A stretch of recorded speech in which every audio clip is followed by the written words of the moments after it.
que son valores que caracterizan o que cuantifican los atributos que caracterizan esa entidad, y que los datos por sí solos no tienen ningún valor si no están contextualizados y son recolectados, seleccionados y procesados para generar información, para decir que los datos son la materia prima de la información. La diferencia entre datos e información, habíamos dicho que la principal diferencia es que los datos no desencadenan ningún comportamiento u acción, en cambio la información sí. Pero la información se genera a demanda de la persona que la necesita para reducir la incertidumbre respecto a los estados posibles de su ambiente, generalmente para tomar alguna decisión que tiende a resolver un problema o aprovechar alguna ventaja o alguna oportunidad.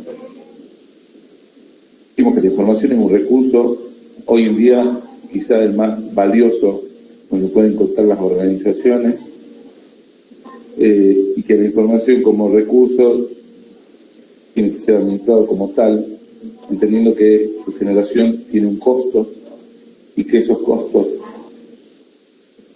son los de justamente la recolección, el ordenamiento, el almacenamiento de esos datos, su recuperación y su procesamiento para después ser exhibidos como información. Esos costos tienen que estar cuantificados de manera tal de siempre poder realizar ese análisis costo-beneficio que implica tomar decisiones en presencia de una información o en ausencia de ella. Después introdujimos el concepto de sistemas, y como entendiendo que un sistema es un conjunto de algo, en este caso ese algo son elementos que son recursos humanos, materiales, tecnológicos, metodológicos, que interactúan y se interrelacionan con un objetivo común. En el caso de los sistemas de información, el objetivo común es generar información útil para la toma de decisiones. Y habíamos dicho que en función al lugar de la organización o a la franja de la organización donde los usuarios toman decisiones y los sistemas de información tienen aplicación, se podrían clasificar en sistemas de información transaccionales, sistemas de información administrativa, sistemas de información gerencial, en su traducción, como MIS, Management Information System, o sistemas de apoyo a las decisiones, sistemas de planificación de recursos empresariales, sistemas de soporte para ejecutivos. En función a los distintos niveles en que actúan estos sistemas de información, es que sintetizan la información de determinada forma, ya que cuanto más alto se asciende en la pirámide organizacional, la información para la persona que decide tiene que tener un alto grado de síntesis y una gran densidad en pocas hojas o unos pocos gráficos, unas pocas tablas, tienen que concentrar un volumen de información, ya que las personas que deciden, cuando reciben informes que exceden en su longitud de 2 o 3 páginas y que les puede llevar más de 15 minutos leer, generalmente no los leen y esos informes terminan archivados. Y hemos dicho que este tipo de sistemas de información que trabajan con los datos que generan los sistemas de información transaccional y que se almacenan en base de datos, toman información tanto de la organización como información del ambiente y para presentarle a los gerentes o a las personas que deciden distintas alternativas y en algunos casos escenarios potenciales, haciendo uso de modelos para que la toma de decisiones sea proyectada sobre un cierto grado de aproximación a lo que puede llegar a ser la realidad en función a los valores que vayan asumiendo las distintas variables con que se alimentan estos sistemas. Hasta aquí repasamos someramente lo que venimos viendo y Yo suelo acompañar las clases y la parte teórica y en el aula con videos o tutoriales que utilizan otras universidades. Pero es tan amplia la gama de clasificaciones que se hacen, no con respecto a los sistemas de información. En algunos casos hay muchas divisiones de un mismo, por ejemplo, sistema de información gerencial, sistema de soporte para las decisiones, sistema de contacto con el cliente. Hay muchísimos sistemas, pero creo que lo que nos interesa conocer a nosotros son estos que vimos, y inclusive hay algunos autores que dividen la organización en 4 niveles: el nivel operativo, el nivel de la administración, el nivel del conocimiento y el nivel estratégico. Ese nivel del conocimiento es una franja intermedia que me parece que es muy fina, los límites que la separan del nivel de administración, de gerencia intermedia, y el nivel estratégico o de alta dirección, como para seguir descomponiendo la pirámide de la organización. Para mí, y creo que de aplicación universal, son 3 los niveles: estratégico, táctico y operativo, y con eso nos vamos a seguir manejando. Bueno, dicho esto, y siendo las 6:10, vamos a continuar con lo que veníamos desarrollando, que era la unidad número 2, que tiene que ver con los sistemas de información. Y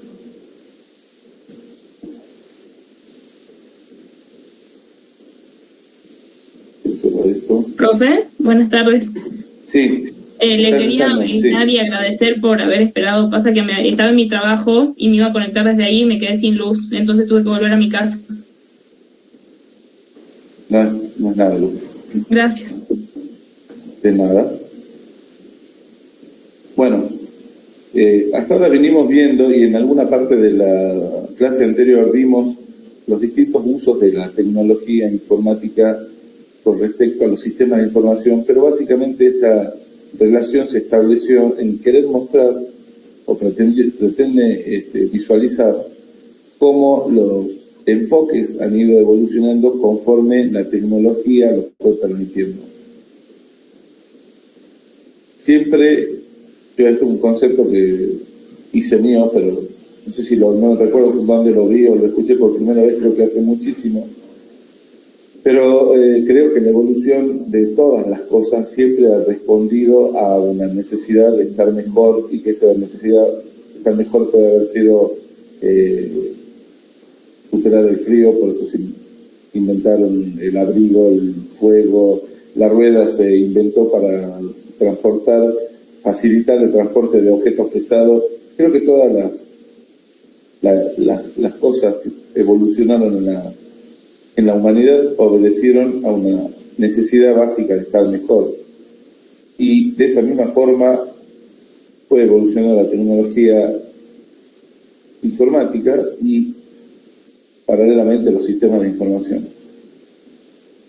Es así que hay 3 enfoques básicos, que son el procesamiento electrónico de datos, que es un enfoque que le presta atención al hardware y al software por sobre las demás cosas, haciendo hincapié en grandes volúmenes de transacciones o de procesamiento de grandes volúmenes de transacciones. Por eso es que hace poco en la capacidad computacional. Y después hubo una evolución tanto en la tecnología como en la visión que tenían los desarrolladores de software y de sistemas, puesto que lo que en algún momento representaba una restricción por su costo, la gran y la vertiginosa dinámica de cambio que presentaba y de evolución que presentaba la tecnología, hizo que esos costos se desplomaran y que dejaran de ser prohibitivos, poniendo a disposición de empresas medianas y pequeñas, facilitando su alcance o el acceso a contar con esa tecnología. Entonces esto favoreció la proliferación de los sistemas de información en todos los órdenes.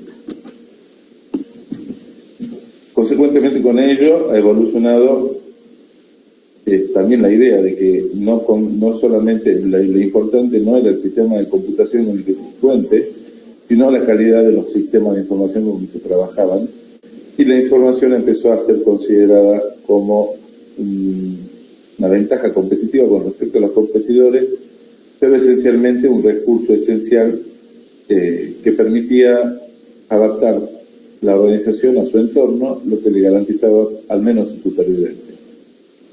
Es así que esto no se detiene, es algo bastante dinámico, y sistemas que se desarrollaban de la manera tradicional o convencional, vale decir, en una red de computadoras que pertenecía a una organización y que el acceso a Internet era pura y exclusivamente utilizado para acceder a información que podía estar en distintos sitios, donde se muestra y se concentra información, información de los mercados, información sobre el tipo de cambio, información sobre la competencia, información de cualquier tipo que era de interés para la organización. Antes los accesos a Internet, el acceso a Internet, la conexión a Internet en una organización se utilizaba básicamente para eso, para acceder a la información en forma ágil.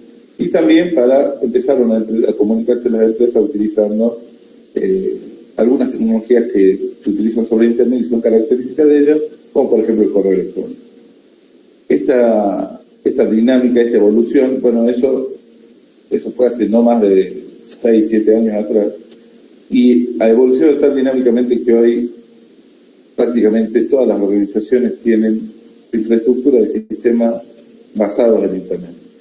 Entonces, esta integración de las tecnologías de información y su evolución ha permitido que haya una integración también entre los sistemas de información convencionales o tradicionales con nuevos sistemas, y ello le permite a la organización adaptarse de una manera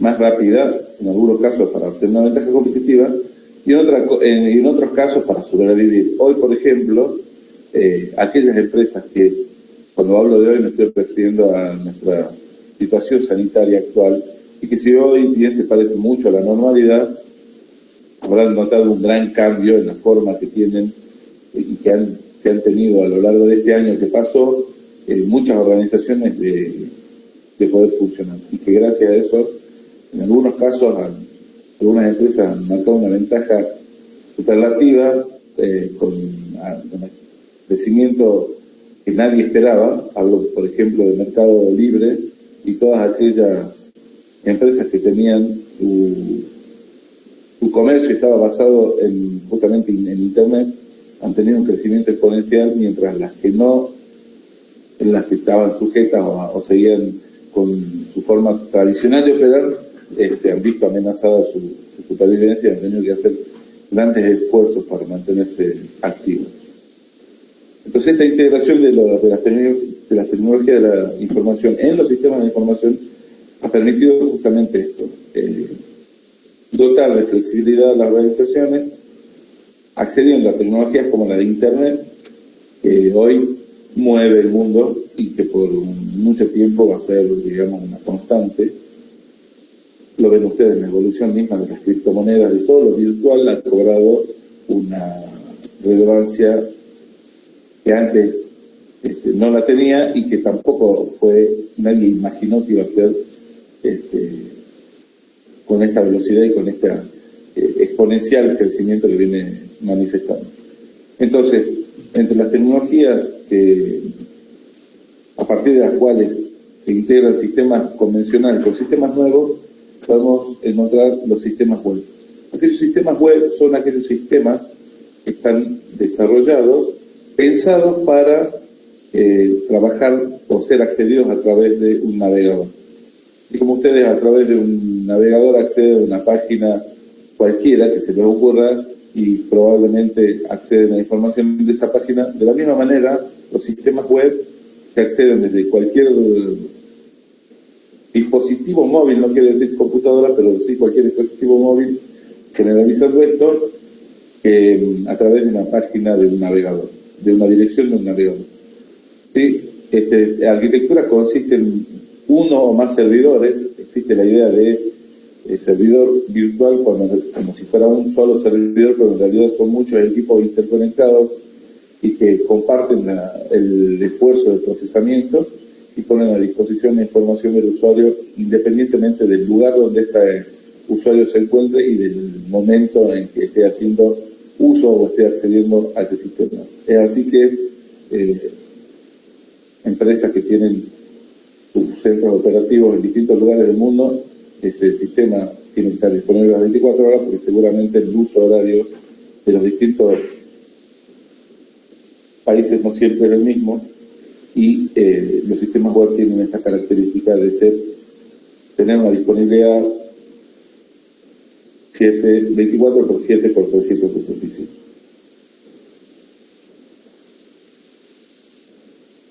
Si me permite, voy a ver si hay alguien que tiene que no. Profe, sí. ¿No va a grabar esta clase? Mira, gracias por avisarme, ahora lo voy a poner a grabar. La verdad que a veces no tengo esa gimnasia.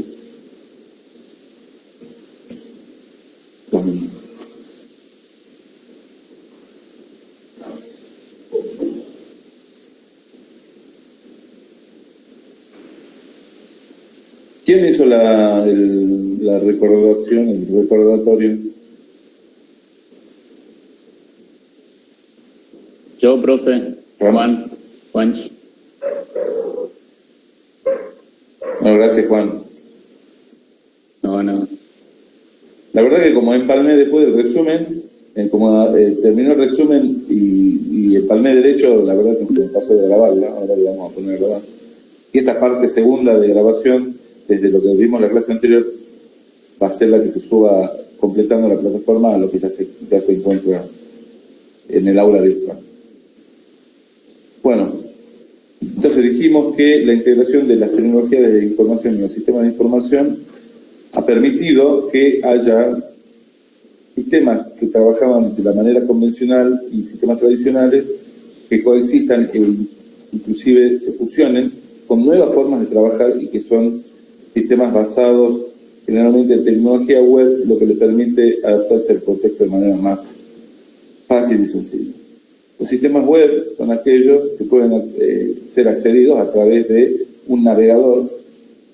Tienen la arquitectura similar a la de un sistema convencional, un lugar donde hay servidores que permiten y controlan el acceso de los usuarios, los identifican y a partir de su nivel o clase de usuario tienen derechos para acceder a determinados recursos del sistema y esos recursos pueden ser distintos permisos para acceder a una base de datos, permisos para utilizar recursos de impresión, de almacenamiento de información, etcétera, y que están distribuidos, pero la idea de que esta virtualidad hace que tengan para el usuario tenga la percepción de que es un solo sistema integrado, cuando en realidad pueden ser muchos servidores que están trabajando simultáneamente para hacer y procesar esa información y poner a disposición en el momento que el usuario la necesita. Dijimos que los beneficios de este tipo de sistemas son lógicos, puesto que al no haber una restricción física de un espacio físico, lo que permiten es ser utilizados por mayor cantidad de usuarios y porque también ese acceso a esos sistemas es independiente justamente del lugar y del horario. ¿Sí?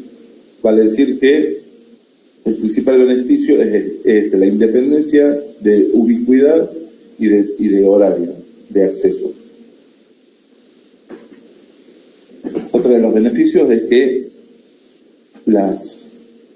hemos dicho que los sistemas en su diseño tienen que ser amigables al usuario y todos sabemos muy bien que la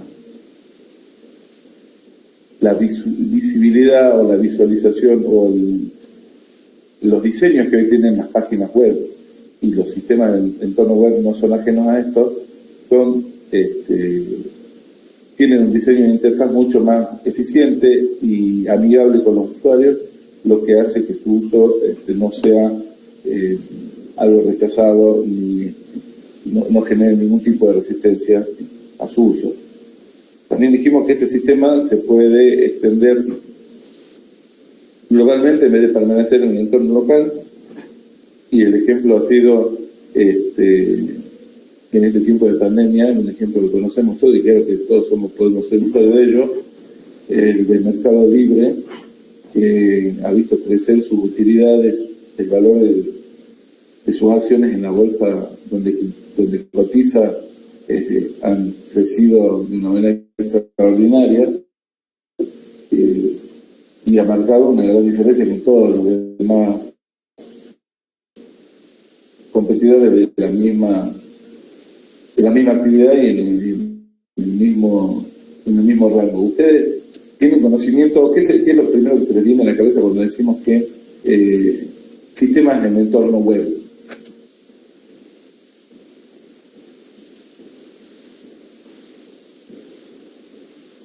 ¿Qué sistemas, qué empresas,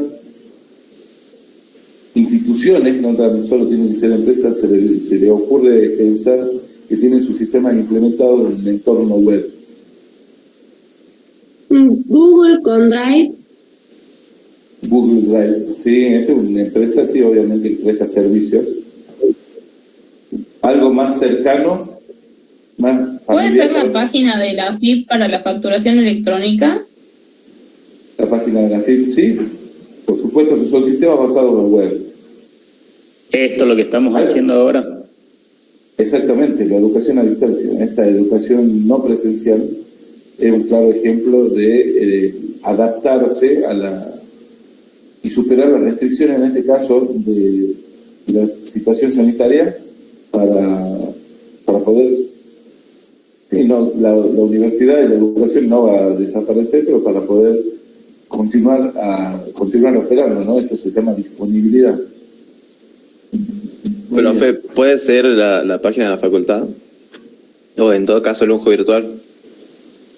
Sí, a eso estábamos refiriéndonos exactamente al lujo virtual, al aula virtual, sí. Esta forma de e-learning, que también se le llama, que es educación a distancia en este caso.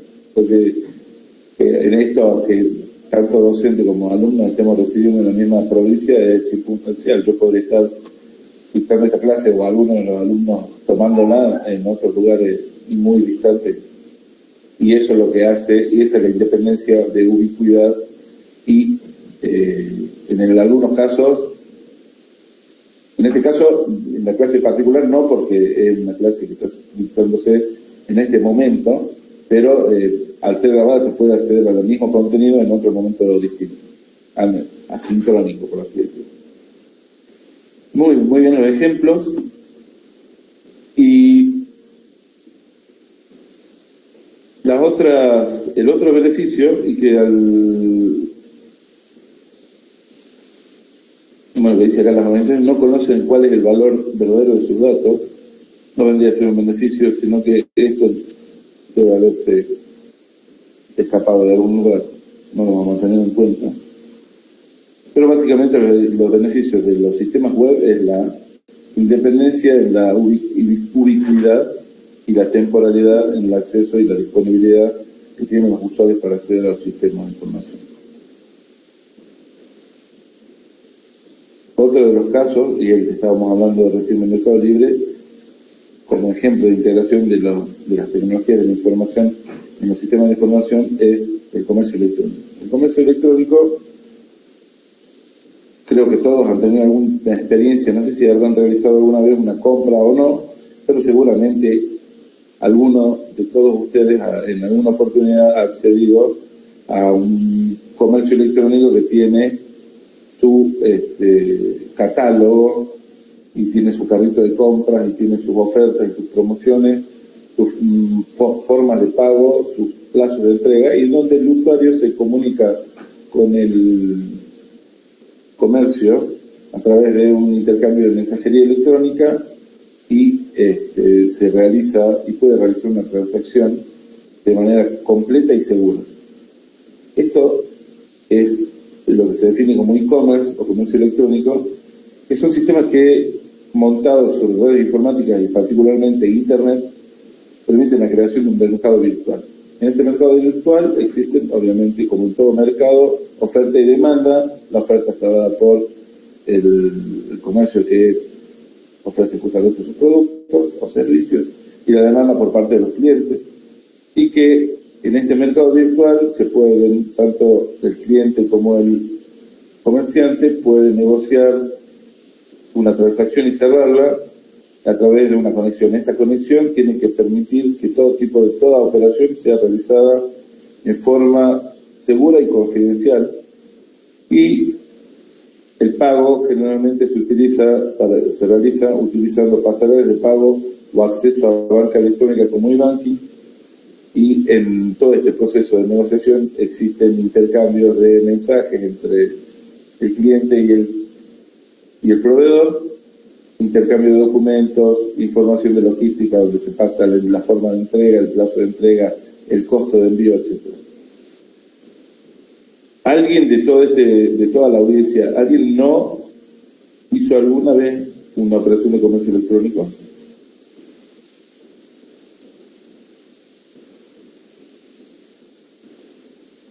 Todos alguna vez han accedido a una página y han comprado algo por internet. ¿Alguien no tuvo una buena experiencia comprando por internet?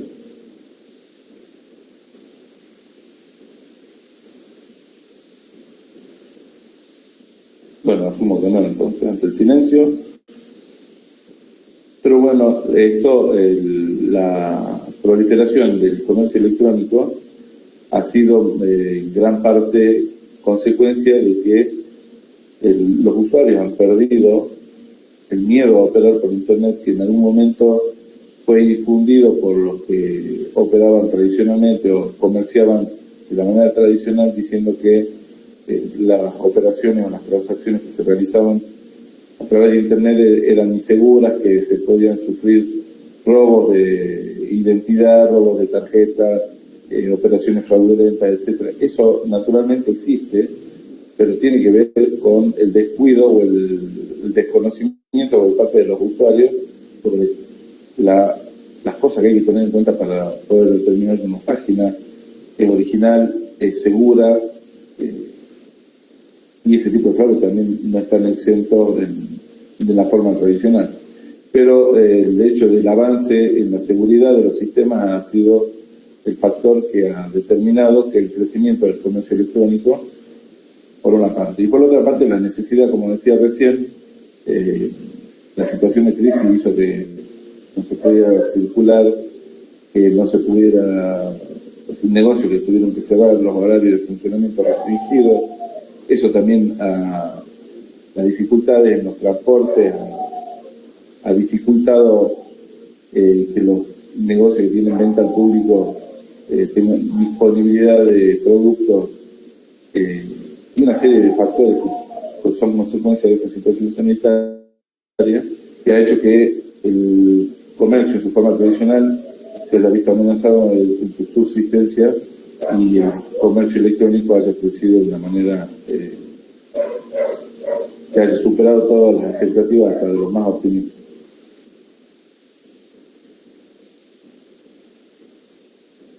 Siguiendo con el tema de la integración entre las tecnologías, cuando hablamos de los sistemas que se diseñan para dispositivos inalámbricos y móviles, hoy la tecnología de las comunicaciones,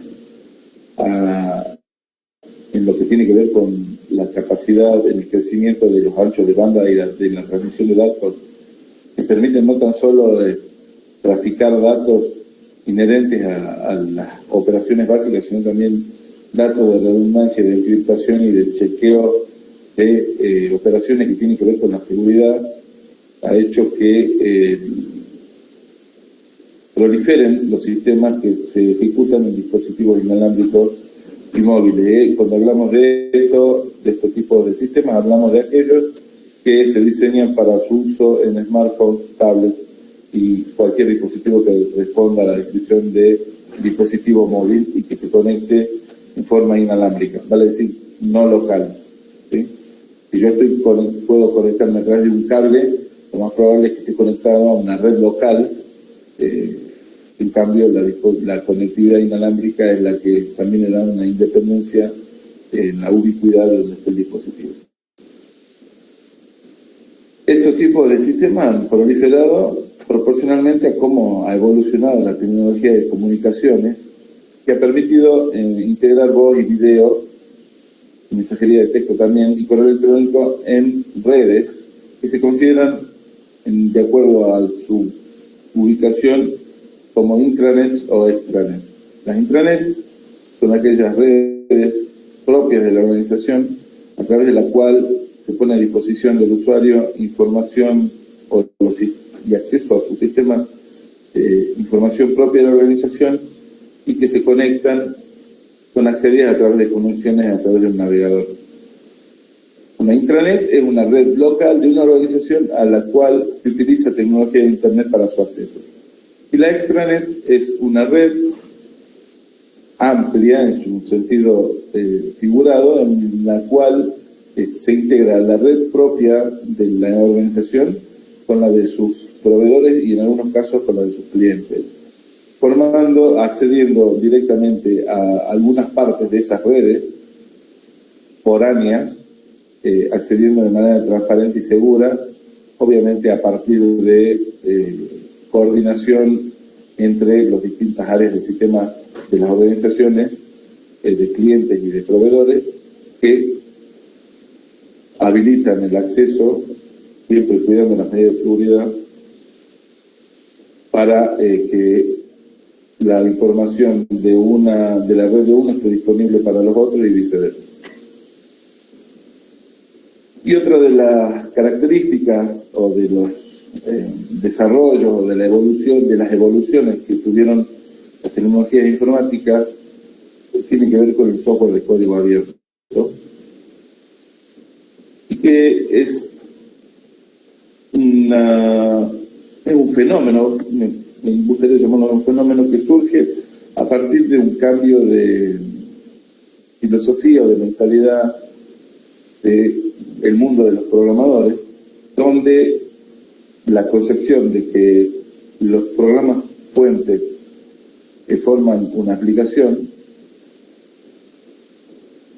si bien la aplicación es de la persona que la adquiere, esos programas fuentes nunca eran puestos a disposición del usuario, es decir, el usuario no tenía acceso a los programas que daban origen o sustentaban las aplicaciones que formaban parte del sistema. Los sistemas de código abierto, el software de código abierto, pone a disposición de cualquier persona el código del programa fuente para que pueda ser accedido, modificado y ajustado a la necesidad de cada uno o particularizado, o bien que ese programador haga un aporte a partir de su conocimiento al desarrollo del software de código abierto que en este caso se está creando para un sistema en particular. No sé si se recuerdan, voy a recordar un concepto: el software es un conjunto de programas y aplicaciones. Esos programas están escritos en algún lenguaje de programación y todas las instrucciones que forman parte de ese programa se llama su código fuente. Entonces, a eso me refiero cuando hablo de código fuente abierto. Es un código fuente que es accesible por cualquier usuario para poder modificarlo, agregarle, abonarlo, mejorarlo, lo que hace a la idea de la programación colaborativa. ¿Sí? Imagínense un documento que están escribiendo y que está abierto para que cada uno haga un aporte a alguna especie. Ustedes saben cómo funciona Wikipedia. Wikipedia funciona es una base de conocimientos donde, si bien hay millones de definiciones y de teóricas, es posible ser editada por alguien. Si yo entro a alguna definición de Wikipedia y creo que a partir de mi conocimiento puedo realizar un aporte que después será validado antes de ser publicado, vendría a ser una base de datos o una base de conocimientos colaborativos. Bueno, de la misma forma, software de código abierto permite que distintos programadores puedan hacer uso y tengan acceso de software, de códigos, de programas escritos por distintos programadores para distintos software, sin que esto resulte algo exclusivo del propietario y algo secreto y oculto a todos los demás usuarios. Parte de la idea es que cualquier modificación al programa debe ser compartida y, como decía, constituye un cambio de filosofía y no tiene que ver solamente con un simple proceso de creación de software. Hoy, ante el desarrollo y la evolución de la tecnología, obviamente también han evolucionado los sistemas y los software de aplicación, y en el mundo hay una escasez de programadores. Para decir que esta filosofía también respondió a una necesidad, ya que el desarrollo de software de código abierto permite el trabajo colaborativo de programadores que se puedan encontrar en cualquier lugar del mundo, porque ese código fuente está disponible, y si ustedes entran en Google, en Internet, y buscan programas de open source software, para encontrar algunos de ellos, y el que tenga conocimiento de programación se va a dar cuenta que se puede acceder, copiarlo, descargarlo en su propio dispositivo y poder trabajar sobre ese código fuente sin que tenga que pagar por ello, ni tenga que registrarse y demostrar ser propietario de ese software para poder utilizarlo. Bueno, básicamente estos 4 elementos que vimos hasta recién, los sistemas web, el comercio electrónico, los sistemas desarrollados para dispositivos móviles inalámbricos y los software de código fuente abierto, son los aspectos a los cuales le vamos a prestar atención, porque son con los que por ahí nos vamos a familiarizar en nuestro trabajo en el corto, mediano plazo, y en el inmediato nos familiarizamos en el uso del comercio electrónico y sistemas web. A diario lo estamos utilizando.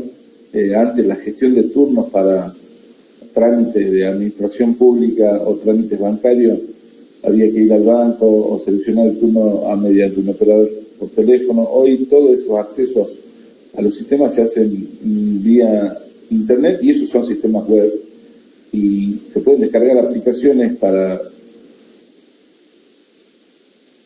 transacciones. Esta aplicación que tienen ustedes, supongo, tendrán algunos que son clientes de bancos, la aplicación que descargan en su teléfono para manejar su cuenta bancaria, realizar pagos, transferencias y otro tipo de transacciones de su dispositivo móvil. Todo el sistema desarrollado para dispositivos móviles, así como quien usa Mercado Pago como medio de pago, justamente obedecen y responden al concepto de sistema diseñado para dispositivos móviles. Un sistema web generalmente se accede a través de un navegador, que eso se diferencia de las aplicaciones que tienen instaladas en el teléfono, sino que aquellos sistemas web, ustedes para accederlos tienen que, desde el navegador de su teléfono, tienen que introducir una dirección, la dirección que los va a llevar a la ejecución de ese sistema web, que es distinto al descargar una aplicación que corre en el mismo dispositivo. Como todas las cosas parecen prometedoras y muy interesantes, y la evolución y se asocia a progreso, conforme eso ocurre también aumentan las amenazas y los riesgos, mucho más aún cuando la capacidad para el acceso desde cualquier lugar del mundo es difícil, muy difícil de controlar y de seguir en el caso de que haya habido alguna ocurrencia de algún suceso en el cual se pueda haber visto comprometido el activo informático de una organización. Por esa razón, así como ha proliferado los sistemas y todo lo que está montado sobre Internet, todas las actividades de comercio, inversiones, educación, hoy prácticamente todo, salud, operan sobre plataformas virtuales, también han aumentado paralelamente a ello los riesgos de su vulnerabilidad.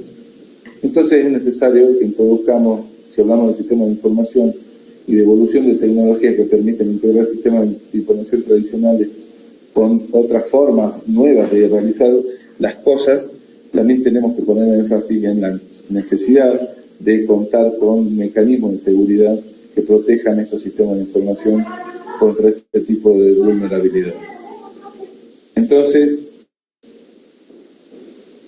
como dijimos recién, todos los sistemas, y particularmente aquellos que están conectados a Internet, son pasibles de ser vulnerados, y las consecuencias de su salida de funcionamiento pueden ser de gravedad para la organización, y que organizaciones que generalmente creen que los daños o las amenazas y los ataques y las vulnerabilidades van a provenir siempre del ambiente exterior, cuando muchas veces el principal causal de la vulnerabilidad de un sistema es el cliente interno, o están dentro de la organización. Y ya vamos a ver ese aspecto en particular. Estas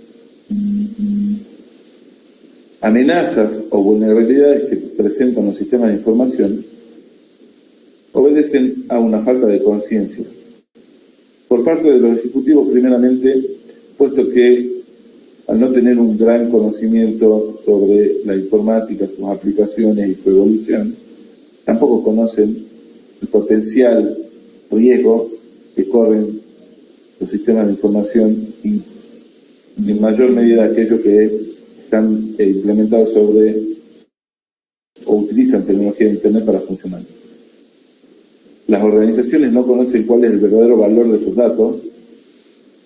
Tiene que ver con que efectivamente si en una organización se le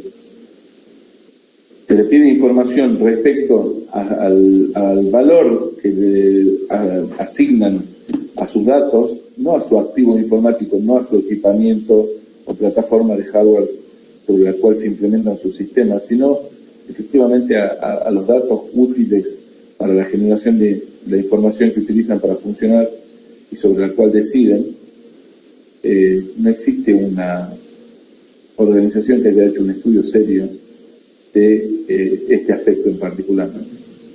Al no conocer el valor de lo que se tiene que proteger, probablemente también se menosprecie los esfuerzos y los costos en los que hay que incurrir para proteger justamente esos datos. Y otro factor que se da en las organizaciones y sus directivos que no le dan la importancia suficiente a la seguridad de sus activos informáticos, esta idea de que a mí no me va a ocurrir.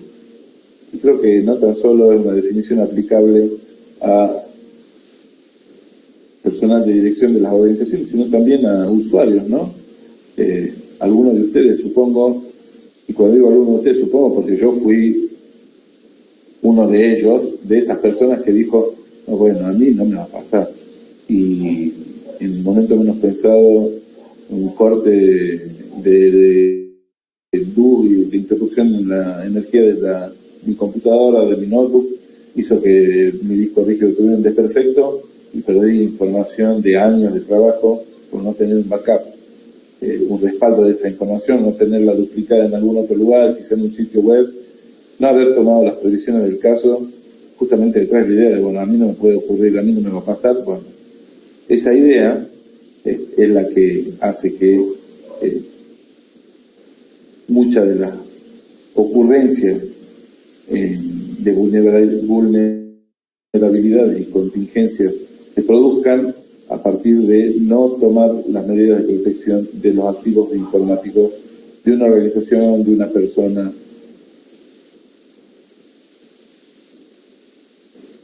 Entonces vamos a ver cuáles son los conceptos que utilizaremos cuando hablemos de sistemas de información y en especial de su seguridad. Primero, si hablamos de seguridad de los sistemas de información, tenemos que hablar del concepto de seguridad. La seguridad es aquella situación en la que se está adecuadamente protegido y que está garantizada la integridad de la información, su confidencialidad, su privacidad y cuando referimos a continuidad estamos haciendo alusión a la disponibilidad de un sistema para ser accedido por sus usuarios. En esta idea dijimos que la información tiene que ser completa y no presentar errores. La confidencialidad tiene que ver con que la información sea accedida por aquellos usuarios que tienen autorización para ello. Habrá dentro de la organización distintos niveles y clases de información a los cuales serán accedidas por distintos usuarios de acuerdo a su necesidad y a su autorización para acceder a información. Fíjense, el tema de información confidencial da la idea de que es una información restringida para niveles altos de la organización y no para cualquier tipo de usuario. Bueno, eso tiene que ver con la confidencialidad, es el poder acceder a la información en función a el nivel de usuario y a la autorización que se tenga para ello.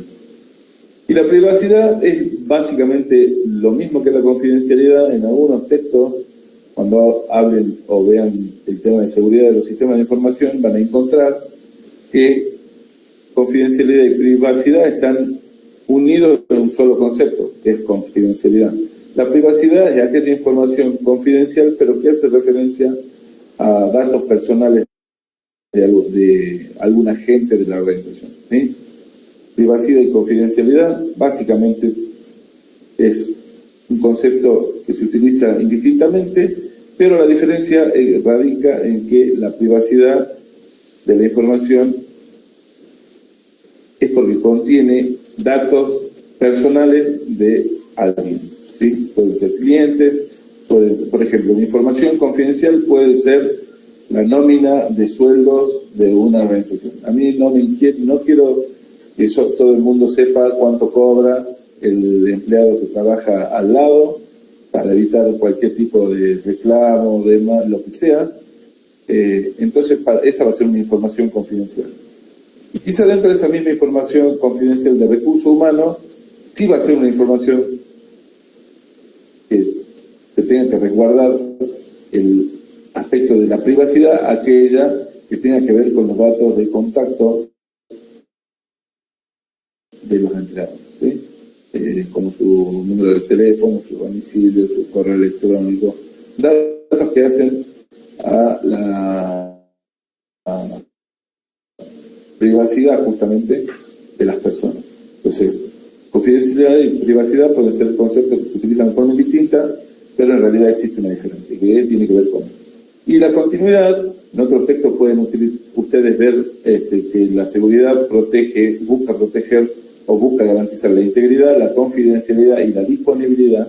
Bueno, en este caso continuidad es el término que utilizamos nosotros y que tiene que ver con la posibilidad de un sistema de seguir funcionando a pesar de haber sufrido alguna contingencia.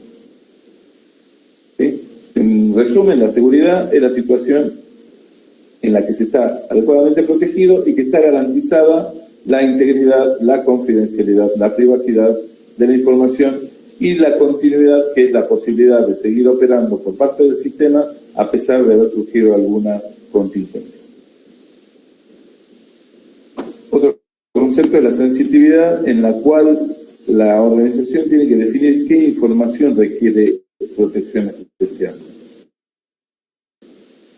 Los sistemas de información generan información para la toma de decisiones y algunas de esas informaciones generadas es información sensible. Y esta información sensible, como por ejemplo los reportes de operaciones sospechosas que tienen los bancos, hubo información de ese tipo que no tan solo es confidencial, sino que aparte de ser confidencial, es información sensible, tiene que ser determinada por justamente las personas que hacen uso de esa información, y eso va a servir, una vez determinada la sensibilidad o la sensitividad que tiene cierta información, se tendrá que informar al área de sistemas para que implemente las medidas de seguridad necesarias para que esa información tenga una protección adicional o se tomen medidas justamente de protección adicional de manera tal de resguardarla con mayor cuidado que otra información que no representa la misma delicadeza, la misma, sí, delicadeza. La identificación es la declaración de ser de una persona o programa cuando nosotros, así como nosotros cuando realizamos cuando nos presentamos ante alguien, justamente nos identificamos, en algunos casos a través de nuestra libreta universitaria, en otros casos a través de nuestro DNI, en algunos casos a través de nuestro nombre de usuario. Eso es el proceso, se conoce como proceso de identificación. ¿Sí? Ese proceso de identificación justamente identifica de manera unívoca a una entidad, pero a ese proceso de identificación funciona siempre aunadamente con el proceso de autenticación. Una vez que yo me identifico, tengo que autenticar a través de algún método, de manera tal que se verifique a través de esa autenticación la identificación de esa persona o entidad que justamente se está registrando. ¿Sí? En este caso, el método más conocido por todos es el de contraseña, y en el caso de identificación, cuando ustedes acceden a un sistema, seguramente introducen su nombre de usuario, a su correo electrónico, a un sistema de la facultad, a cualquier lugar donde se le solicite una identificación. Paralelamente o posteriormente se le va a requerir una autenticación que dé crédito a la identificación que están proporcionando.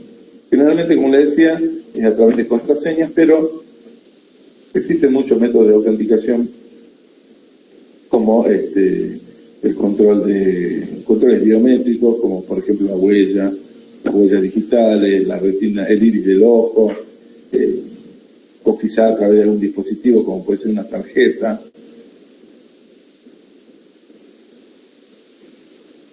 Posteriormente a la identificación y a la acreditación a través de la autenticación de esa identificación, hay generalmente un acceso a determinados recursos que tiene que ver ese acceso a esos determinados recursos de una organización o de una red informática o de un sistema, que es lo que conocemos con autorización. La autorización es la determinación de quién puede hacer qué cosa o quién puede acceder a qué recurso. Y no tan solo acceder a un recurso, sino esto de quién puede hacer qué cosa,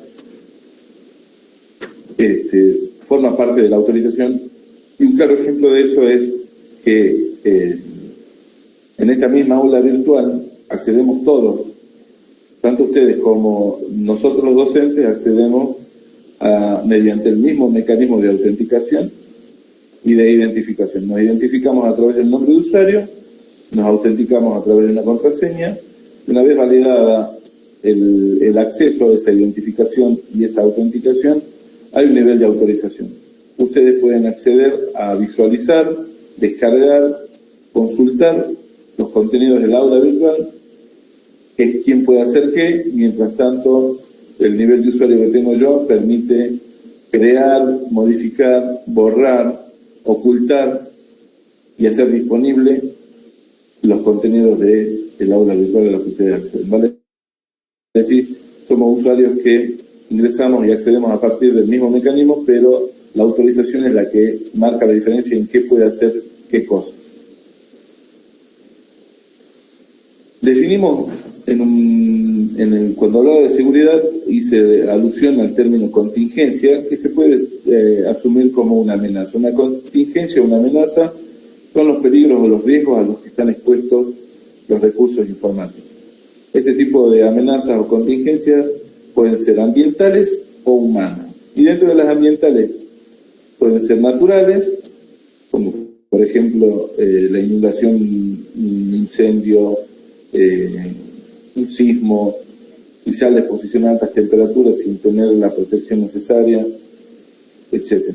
Cuando hablo de alta temperatura, hablo de, obviamente, aquellos lugares donde están o se encuentran ubicados los equipos que dan soporte a los sistemas de información. Los equipos, servidores de base de datos, servidores de comunicaciones, servidores de internet, servidores de correo electrónico, generalmente son los equipos que forman parte de la plataforma informática sobre la cual se implementan los sistemas de información. Tienen que funcionar, para funcionar bien, ya que están funcionando las 24 horas durante los 7 días, durante los 365 días del año. tienen que funcionar entre temperaturas que van entre los 18 y los 21 grados centígrados, con condiciones de humedad específicas. Entonces va a decir que estas amenazas también ambientales naturales tienen que ver con altas temperaturas de las cuales tienen que ser protegidas los recursos informáticos.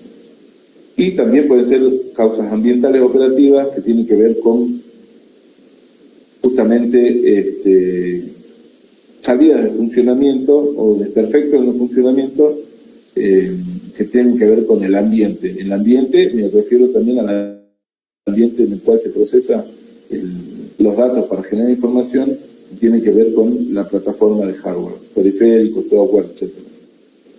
Y también están las fallas humanas o las contingencias o las amenazas humanas que pueden ser intencionales o no intencionales.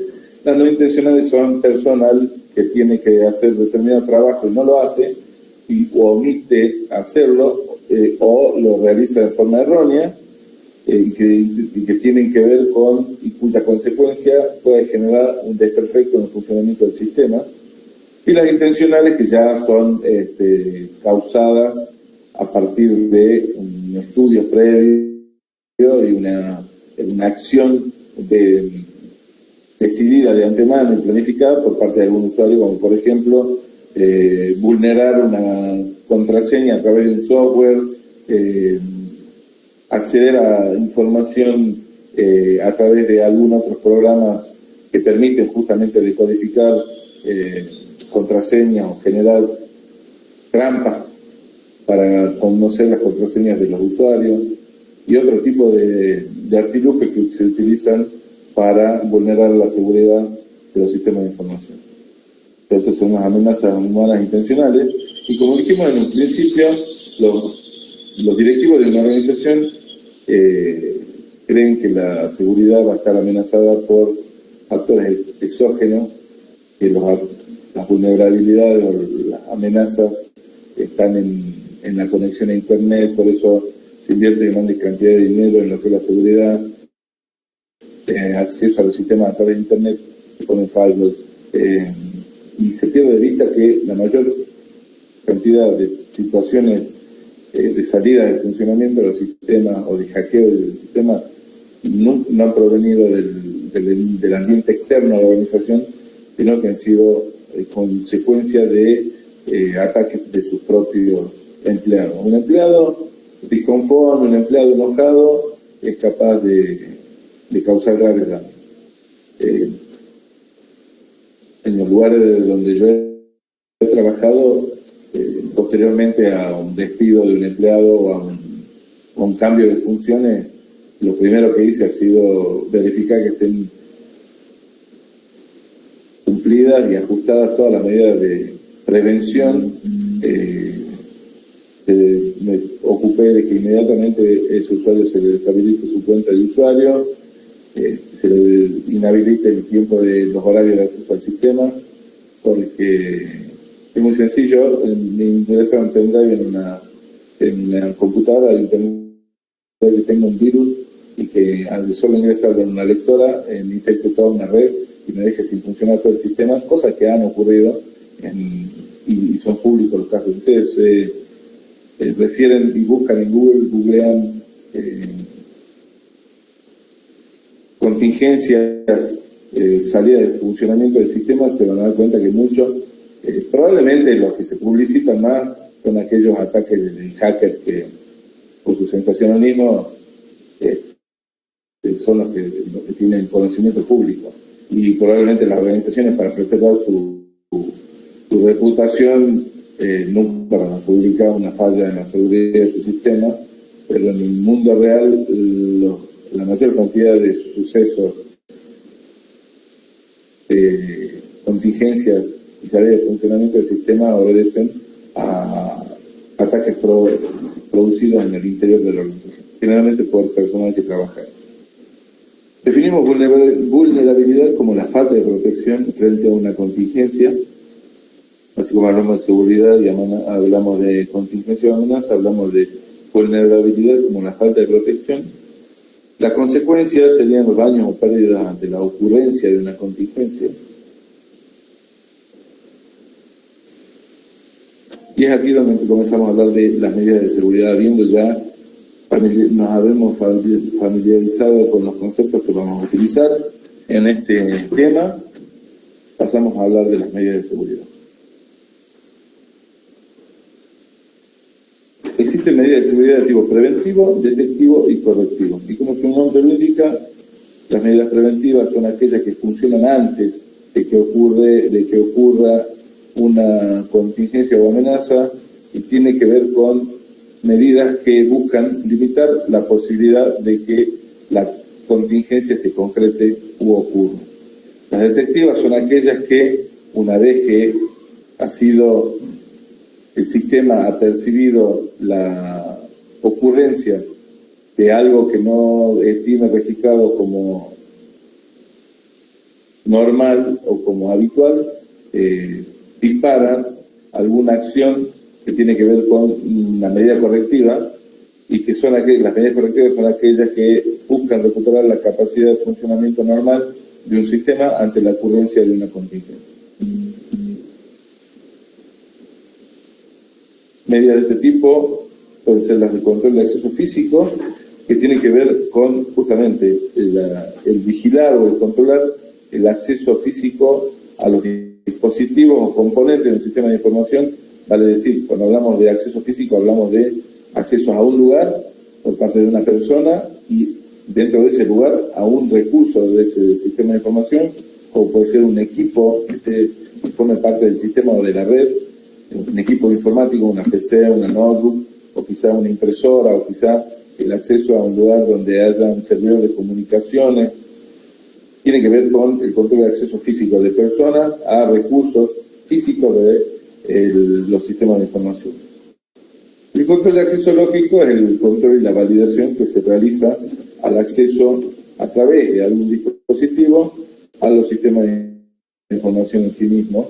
Y cuando hablamos de los sistemas de información en sí mismos, hablamos de el acceso a realizar operaciones sobre los datos a través de los programas sobre los cuales se implementan los sistemas de información. Este método de identificación, autenticación y autorización es un método de control de acceso lógico.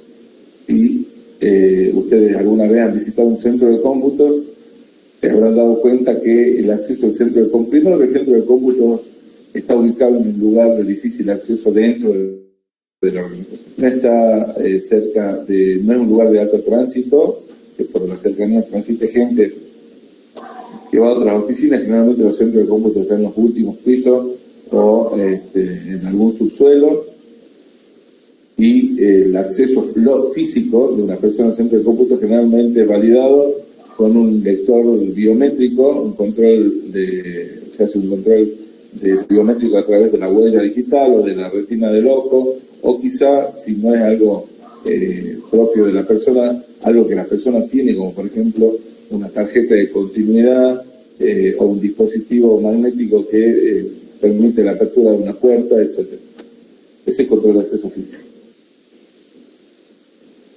Contraseñas, bueno, dijimos que las contraseñas son una secuencia de caracteres que generalmente combinan números, letras y caracteres permitidos, y que tienen ciertas restricciones, como por ejemplo, generalmente las contraseñas, para ser consideradas seguras, piden que incluyan una letra mayúscula, una letra minúscula, un símbolo, un carácter especial, y números que no sean repetidos ni consecutivos, y que tengan una longitud de 8 caracteres.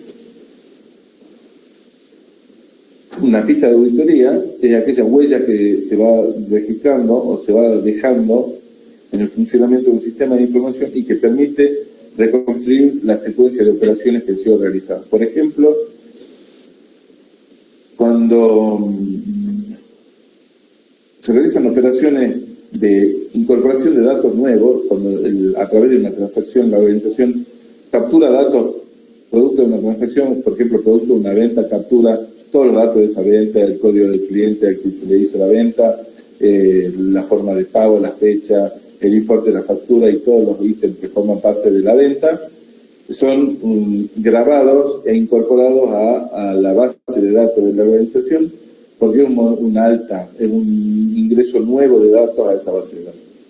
Posteriormente quizás sea necesario recuperar esos datos para ser procesados, o también posteriormente quizás, así como se han ingresado datos, sea necesario modificarlos para mantenerlos actualizados. En esa modificación, si algún usuario accede a modificar alguno de los datos ya existentes en una base de datos, quizá eliminarlo, nadie puede descubrir si hay intencionalidad en todo eso o no hasta que se produce una contingencia. Hasta que esa modificación o eliminación o cualquier operación que haya sido realizada sobre esa base de datos no genere algún problema, va a pasar inadvertida. Cuando se genera la contingencia, es necesario reconstruir el camino que se siguió para que eso ocurra. Entonces se va a empezar a reconstruir justamente ese camino a partir de qué modificación se hizo sobre la base de datos, se hizo una modificación de datos o se eliminó un determinado dato de un registro. ¿A qué hora se eliminó ese dato del registro? ¿Quién ha sido el usuario que accedió y realizó esa eliminación de ese dato sobre ese registro? ¿En qué dispositivo accedió? ¿Utilizando qué clave accedió? Todo eso se va registrando en un sistema cada vez que un usuario accede, se identifica, se autentica y accede a un sistema. El sistema va llevando sus diarios de auditoría donde va registrando todas las operaciones que se realizan dentro del sistema de información, accediendo a los distintos recursos, ejecutando determinados programas. Vale decir que la pista de auditoría es una huella que busca reconstruir a partir desde el acceso del usuario a todas las operaciones que realizó dentro del sistema, con el objeto de primero determinar responsabilidad y después de reconstruir la información que ha sido vulnerada. Otra de las medidas de seguridad que se suele utilizar y que quizá es la más importante, puesto que asegura de que en el caso de una falla el sistema pueda restaurarse a su estado previo, el proceso de backup, que todos lo conocemos, que todos al menos escuchamos hablar de él, y que tiene que ver con hacer una copia de los archivos cuyos datos se deben resguardar en algún dispositivo externo al sistema donde se encuentran almacenados esos archivos. Yo termino mi clase de hoy y esta presentación debería ser un backup de toda la presentación que estoy ejecutando ahora en un pendrive, con una tarjeta de memoria, en un CD, en el dispositivo que sea, de manera tal de que ante una eventual salida de funcionamiento de mi sistema o de la ruptura de mi medio de almacenamiento, como puede ser mi disco rígido, yo puedo ir a cualquier otro dispositivo y recuperar esta información para seguir funcionando. Y así como hay un proceso de respaldo, naturalmente viene sumado a él el proceso de recuperación, que es justamente restaurar los archivos originales que han sido guardados en un dispositivo distinto al cual se encuentran almacenados, conocido como backup, poder restaurarlo y volver al funcionamiento, al sistema, a su punto previo a la salida del funcionamiento. Otra medida de seguridad que se utiliza es la criptografía y que ha tenido un gran desarrollo a partir de las guerras. Una de las cosas que tienen que saber es que la mayor cantidad de los avances en la tecnología y en todo lo que se les pueda ocurrir a ustedes han tenido que ver con el desarrollo de la industria militar. Básicamente todas las nuevas invenciones, los avances en lo que ha sido tecnología, en lo que ha sido estos métodos de encriptación, muchísimas de las innovaciones que han ocurrido en la humanidad han partido o han surgido de la industria militar. Y la criptografía es un caso particular que, buscaba, ante la posibilidad de que un mensaje sea interceptado por el enemigo y pueda ser decodificado, empezaron a diseñarse métodos de encriptación que no es otra cosa que codificar la información de manera tal de que no pueda ser descifrada en el caso de ser interceptado un mensaje. Hoy se utiliza mucho en el comercio electrónico, es fundamental la criptografía de los datos para que cuando yo introduzco mi número de tarjeta de débito o crédito con la cual voy a hacer un pago de una transacción, esa información viaja por internet, pero no viaja el número de tarjeta de crédito tal cual lo introdujimos nosotros, sino un método de encriptación puede ser algún algoritmo matemático que realiza operaciones sobre esos dígitos que conforman el número de mi tarjeta de crédito, y con un algoritmo inverso puede reconstruirlo el receptor cuando recibe el mensaje, puede volver a reconstruir el número de mi tarjeta de crédito a partir de una operación matemática que resuelve la anterior. Y no se olviden que la información por la red, la información digital, no se compone por los dígitos que nosotros conocemos del 1 al 10, no utiliza el sistema decimal, sino utiliza el sistema binario. La información, todo lo que viaja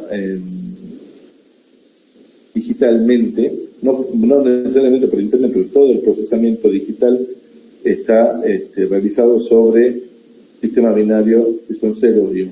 Sobre eso es fácil realizar operaciones que a esa información la conviertan ininteligible en el caso de que el sistema o el mensaje sea interceptado y no se pueda ser decodificado por quien intercepta ese mensaje con el objeto de causar algún daño.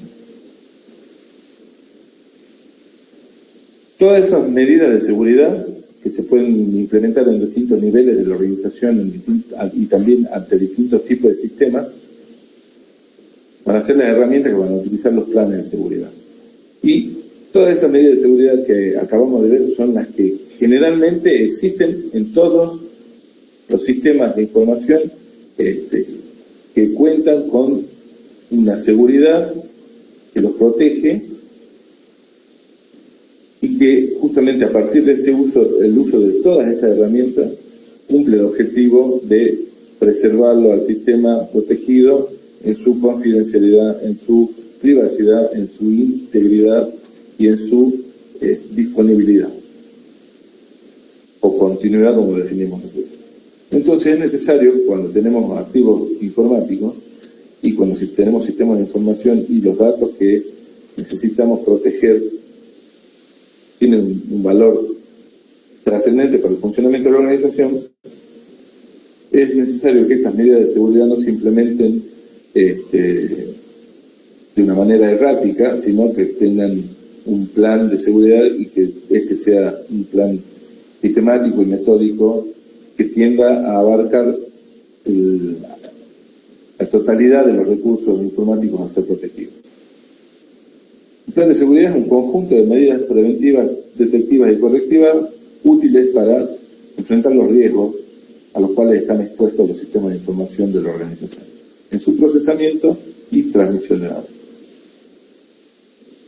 El objetivo, justamente, como dijimos recién, es resguardar la integridad, confidencialidad, privacidad y continuidad de los recursos informáticos, los sistemas de información, que habíamos dicho que esto obedece a la definición de seguridad. ¿Cuáles son las actividades que hay que realizar para el diseño, desarrollo e implementación de un buen plan de seguridad?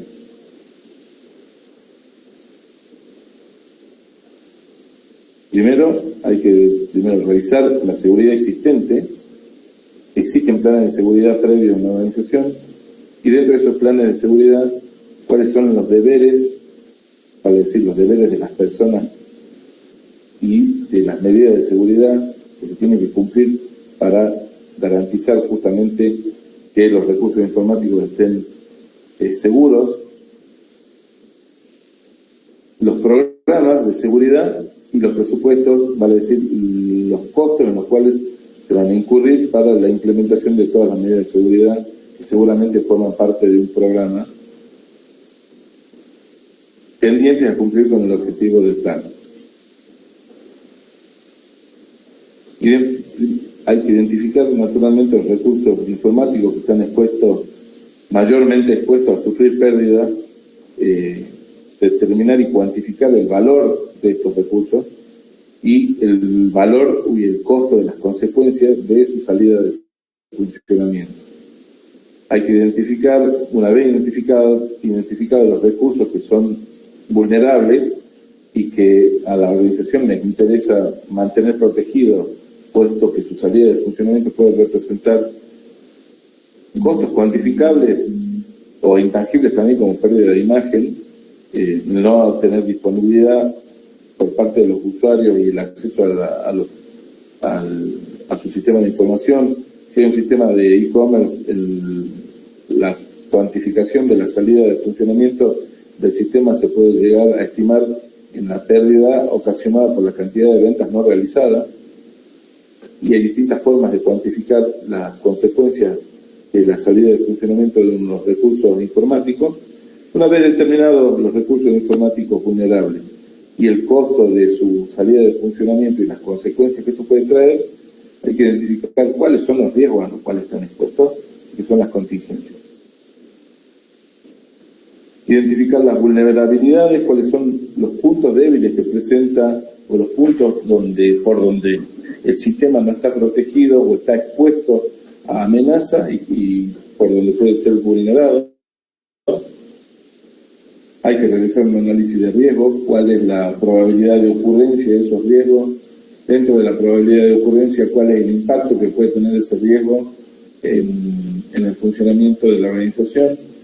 Y en función de ese impacto habrá que determinar la medida a implementar para justamente proteger ese activo.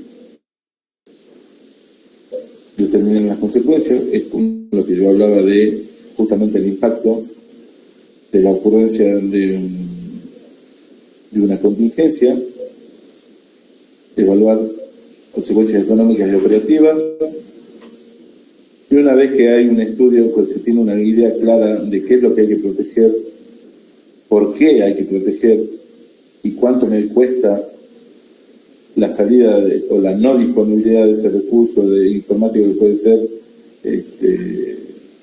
el no envío de mensajería electrónica, la no realización o no, el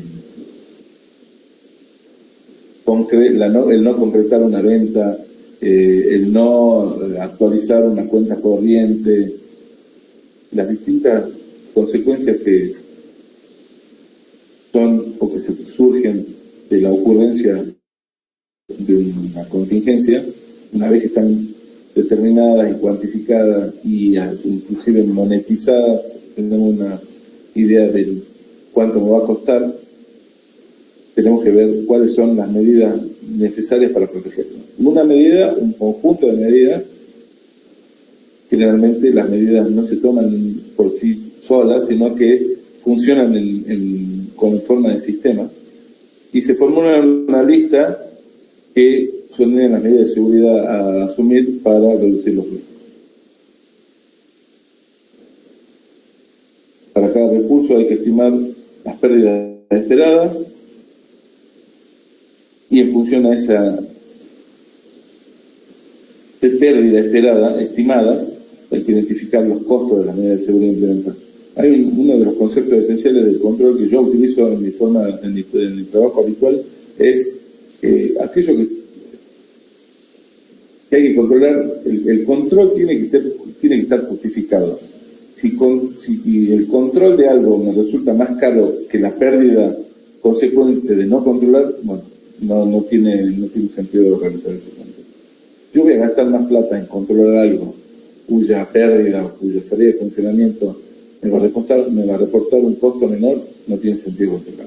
Ese mismo análisis de costo-beneficio se realiza en los planes de seguridad para determinar cuáles son los activos que verdaderamente justifican ser controlados.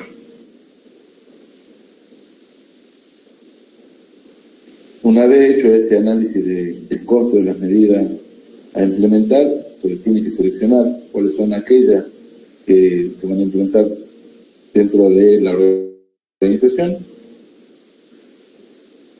formular el conjunto completo y coherente de medidas de seguridad Y una vez que se ha determinado y se han realizado todas estas actividades, se pone el plan en funcionamiento y naturalmente, conforme va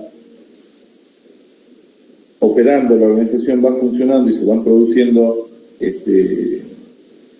fallas que son detectadas por las medidas preventivas o detectivas, y en el mejor de los casos, en el momento en que son detectadas las fallas, son corregidas en el preciso instante sin que llegue a generarse una contingencia.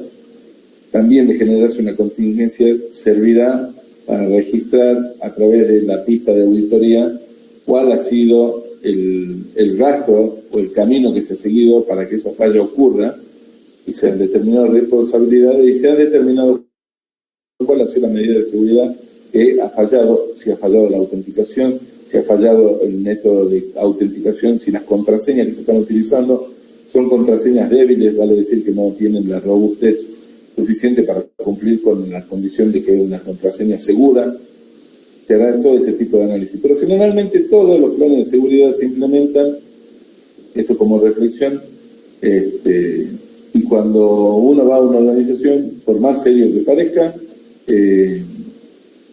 un usuario le dice, a 2 minutos aguantame, tengo que hacer un trámite, yo voy y vuelvo en 1 hora, si llega a venir alguien, mi nombre de ser, mi usuario es tal y mi contraseña es tal. Creo que todos hemos vivido circunstancias de ese tipo, haceme el favor, descargame una cosa de internet, mi nombre de usuario y mi contraseña de Google es tal, o mi Gmail.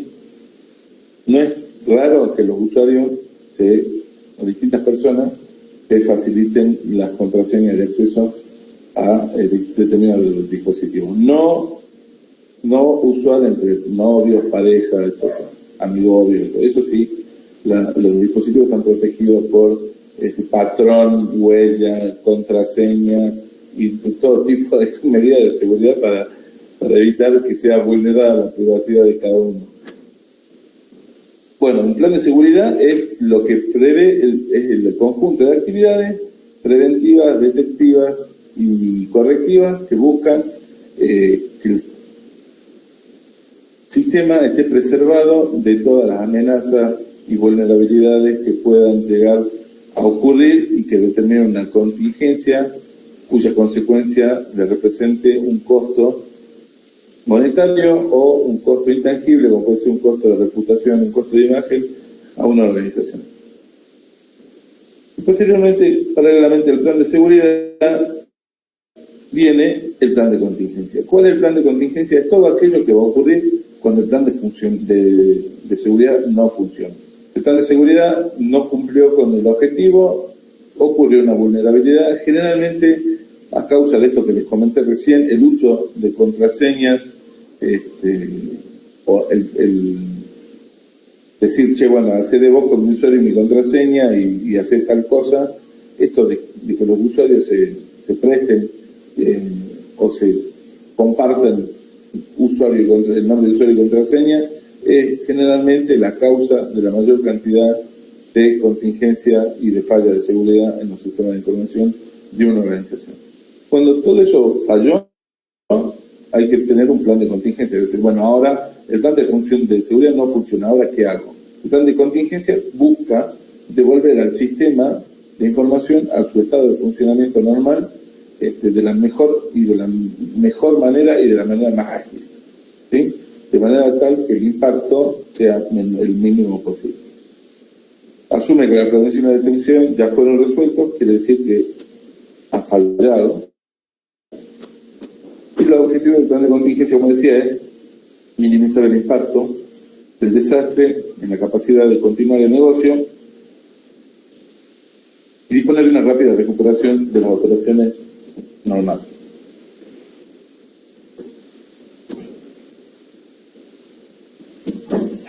Permiso, tomado agua.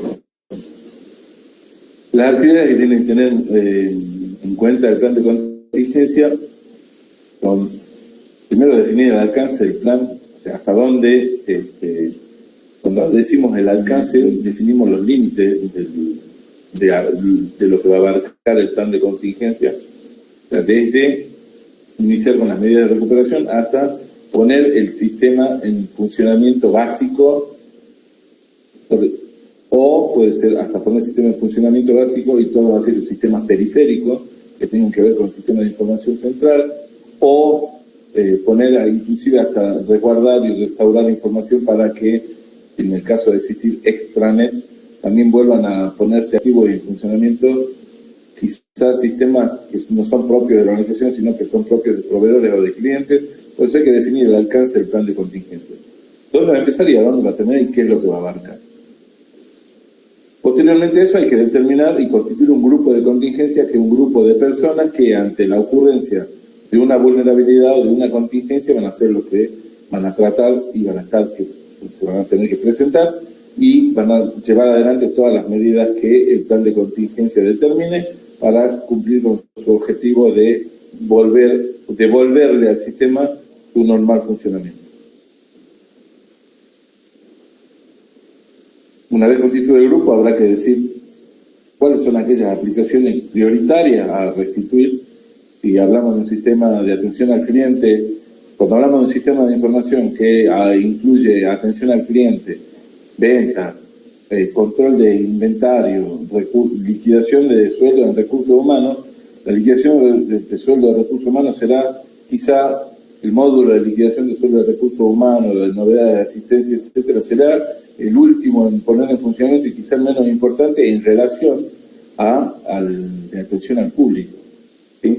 Porque el de atención al público, si es una empresa que comercializa y que vende, está privándolo, por cada operación que no se hace, la empresa está dejando de percibir un bien económico, lo cual tiene un impacto.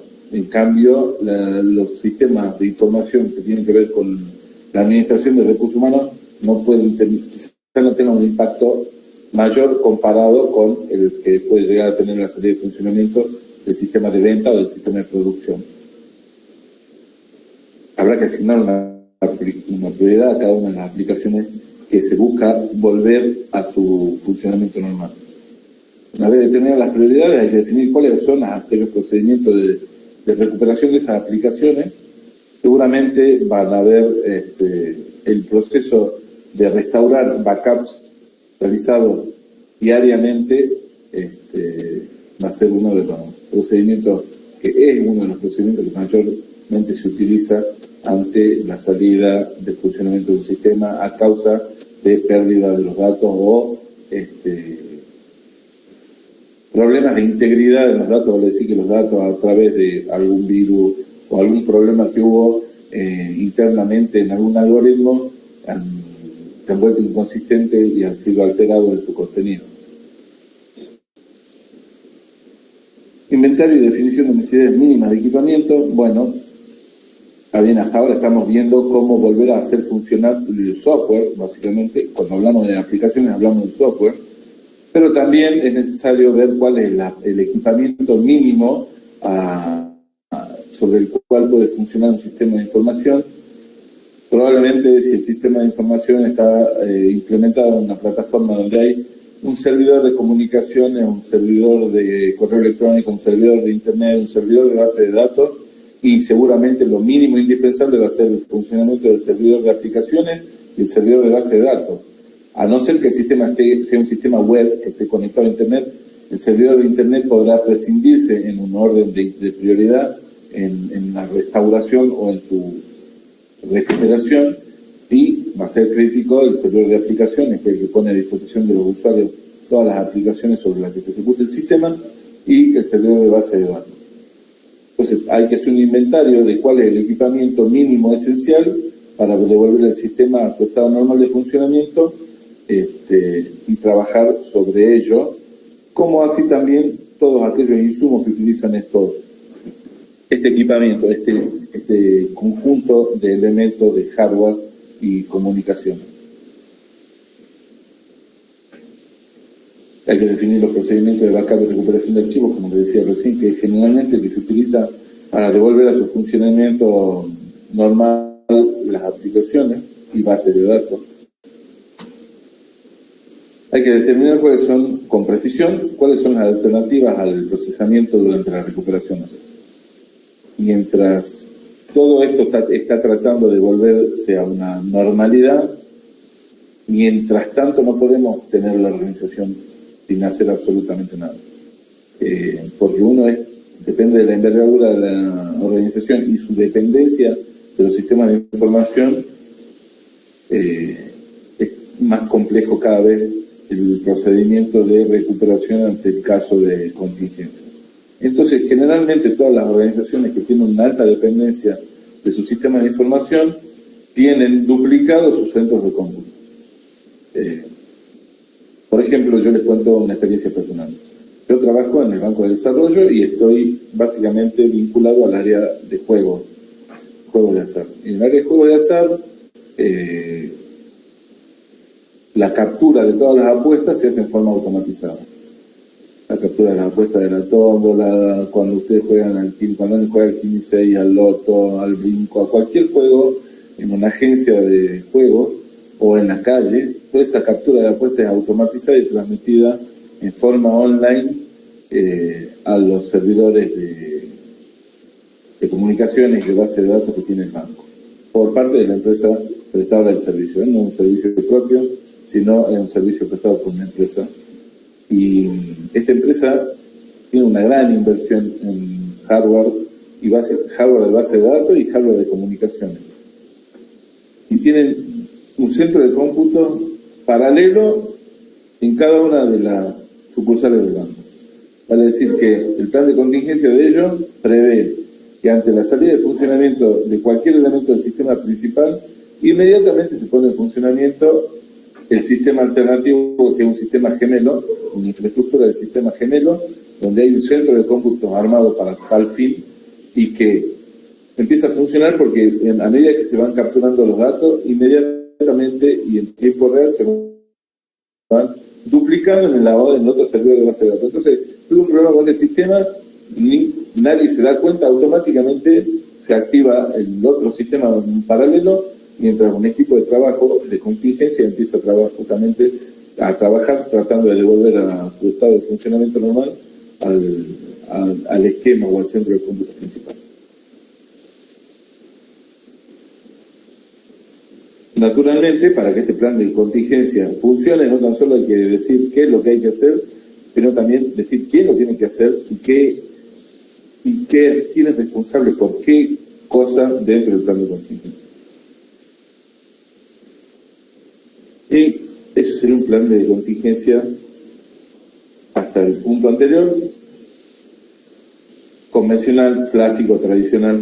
Aquellos planes de contingencia que quizá van un poco más allá, también hacen un inventario de las necesidades de transporte y logística. Cuando hablamos de transporte y logística, hablamos de el transporte de quizá equipamiento de un lugar al lugar donde va a ser reparado, la logística necesaria para ello, el personal que también va a tener necesidades de traslado, capaz que el traslado de técnicos provenientes de otros lugares remotos, todo eso, los planes de contingencia, también los más completos, prevén hasta la venida de un técnico que hace el soporte de los servidores de determinada marca, que generalmente vienen de Buenos Aires o de Brasil o de Estados Unidos en algunos casos, y depende de los centros de cómputo. De planes de contingencia más completos abarcan hasta esa necesidad de transporte y logística para devolverlo al sistema a su estado de funcionamiento normal.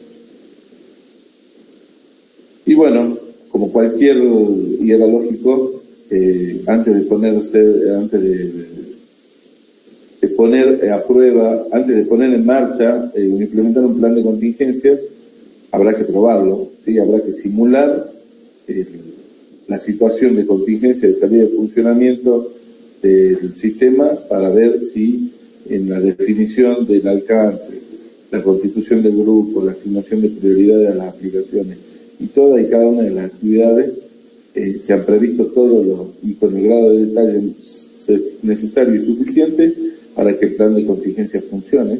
Habrá que simular en algún momento la salida del funcionamiento a través de justamente de un de un simulacro de un ataque externo o de una rotura de base de datos, de un corte generalizado de electricidad o de alguna falla en el sistema eléctrico propio de la organización, no por un corte, sino por un exceso de tensión.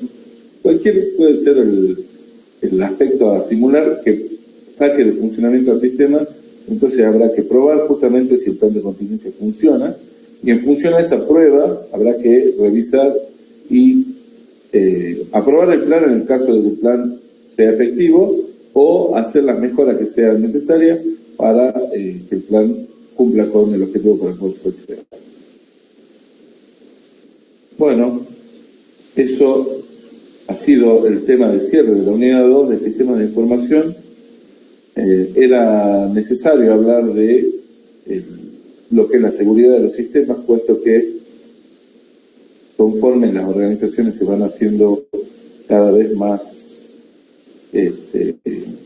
dependientes de sus sistemas, la salida de funcionamiento de ellos o la no disponibilidad se torna crítica, razón por la cual tienen que estar debidamente protegidos,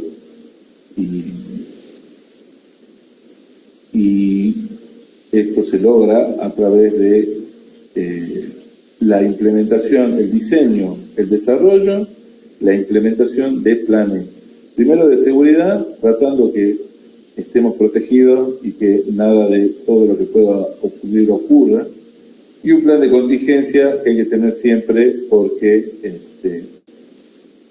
quizá no se ha previsto algo dentro del plan de seguridad, y eso es lo que ocurrió y tuvo un impacto en el funcionamiento y la disponibilidad del sistema de información, por lo cual es necesario minimizar ese impacto y tratar de devolver al sistema de información a su funcionamiento normal en el menor tiempo posible y de la mejor forma. Como habrán visto ustedes, son un conjunto de actividades críticas y son muchas, razón por la cual no pueden ser realizadas erráticamente, sino que tiene que ser parte de un plan definido y detallado minuciosamente, y no tan solo determinan las medidas de seguridad, sino también las personas que van a ser quienes las ejecuten y se encarguen de su cumplimiento, y de aquellas personas que en caso de falla tengan la responsabilidad de restaurar el sistema al estado de funcionamiento anterior. Este es el espacio en el cual todos dicen, bueno, por fin terminamos ya, y si les ha quedado alguna duda es el momento para preguntar.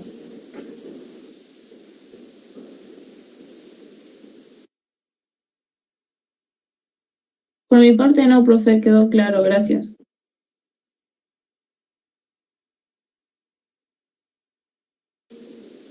Bueno, voy a detener la grabación y, habiendo recibido ya una primera y otro por medio del chat de que no es necesario ninguna aclaración sobre los temas que vinimos desarrollando, siendo las 19:40, damos por finalizada la clase, la cual será, bueno, a todos, gracias a todos los que escriben en el chat. Damos por finalizada la clase. Bueno, pero quiero comentarles algo que tiene que ver con el cursado. Y usamos muy poco el grupo de WhatsApp, eso quiere decir que no hay dudas sobre lo que venimos haciendo y tampoco sobre el cursado y la metodología. Nosotros teníamos la intención y la esperanza de que con esta bonanza que hemos venido teniendo durante el mes de febrero-marzo con respecto a los niveles de contagio, en algún momento con la profesora decidimos que la regularidad se iba a alcanzar mediante la evaluación teórica a través de cuestionarios virtuales, pero evaluaciones prácticas presenciales. Y evidentemente eso se va a tornar difícil, por lo cual avisoro que este año va a ser muy parecido al año anterior, en donde todo va a ser virtual. Entonces seguramente Vamos a tener 3 cuestionarios, tenemos 7 unidades, por la homogeneidad de los temas, las unidades 1, 2 y 3, al finalizar la unidad 3, que vamos a dictar el lunes que viene, vamos a iniciar y vamos a terminar el dictado de la unidad 3 el lunes que viene, porque no es una unidad extensa. Tenemos que buscar la fecha de la primera evaluación. Y el grupo de WhatsApp viene a servir para eso, porque el afán de esta cátedra, mío en particular, la profesora estaba ahí un poco más estricta y quisquillosa.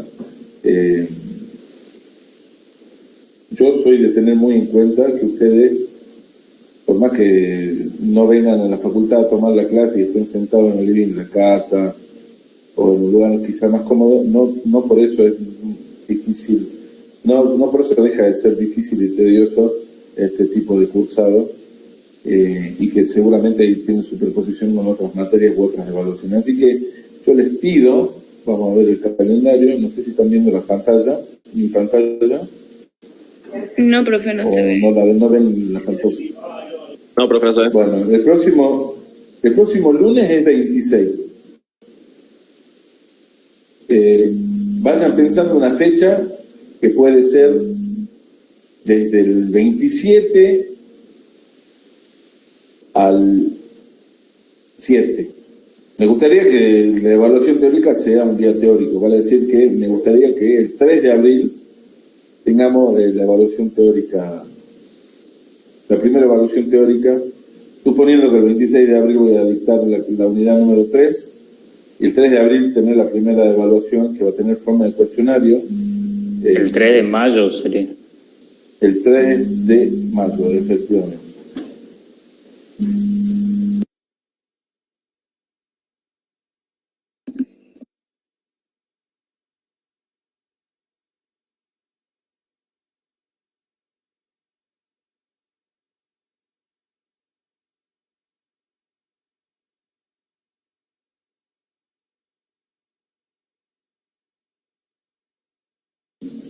Bueno, hola, chicos.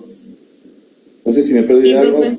pero como les decía, la idea es que el 3 de mayo o, si les queda cómodo quizá, el viernes 30, que es una clase destinada a consulta, ustedes el 27 van a tener clases prácticas, el 26 la clase teórica, el 27 la práctica, el 30 puede ser una fecha también alternativa de la primera evaluación de la teoría.